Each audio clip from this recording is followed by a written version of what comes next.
আর মাত্র কয়েক ঘন্টা পরই বিরল পূর্ণগ্রাস সূর্যগ্রহণের সাক্ষী হতে যাচ্ছে বিশ্ব।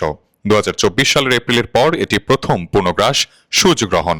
মূলত রোমাঞ্চকর এই ক্ষণের সাক্ষী হবেন ইউরোপবাসী।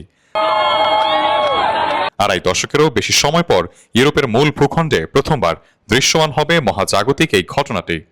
বিশ্বব্যাপী প্রায় 98 কোটি মানুষ এই সূর্যগ্রহণ আংশিক কিংবা পুরোপুরি দেখতে পারবেন। একই সরলরেখায় সূর্য, চাঁদ ও পৃথিবী। ধরণীতে সর্বশেষ এমন ঘটনা ঘটেছিল 2024 এপ্রিলে।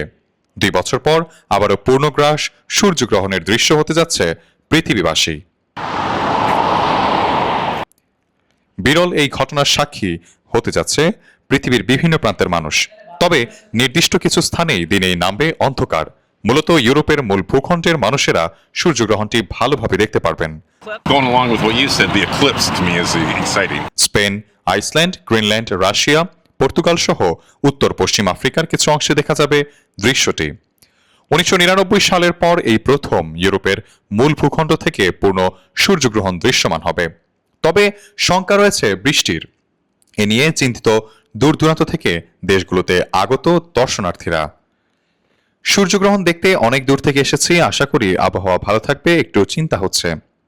আমার কাছে সূর্যগ্রহণটা বেশ রোমাঞ্চকর। এর আগেও দুটো দেখেছি, তাই জানি আবহাওয়াটা একটু অনিশ্চিত থাকবে, কিন্তু তা সত্ত্বেও ব্যাপারটা মজার হবে। বাংলাদেশ সময় বুধবার রাত 9:34 সূর্যগ্রহণটি শুরু হবে। স্থায়িত্বকাল হবে প্রায় 2 মিনিট 18 সেকেন্ড। চাঁদ যখন আলো পুরোপুরি বা আংশিকভাবে ঢেকে দেয় তখন সূর্যগ্রহণ ঘটে।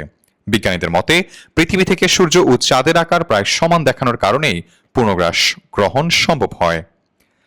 নাসার তথ্য অনুযায়ী বছর প্রতি পৃথিবীতে 2 থেকে 5টি সূর্যগ্রহণ দেখা যায়। তবে পূর্ণ সূর্যগ্রহণ তুলনামূলক বিরল। প্রতি 1 শতাব্দীতে ঘটে গড়ে 66 বার বা 1.5 বছর পর পর এটি ঘটে থাকে।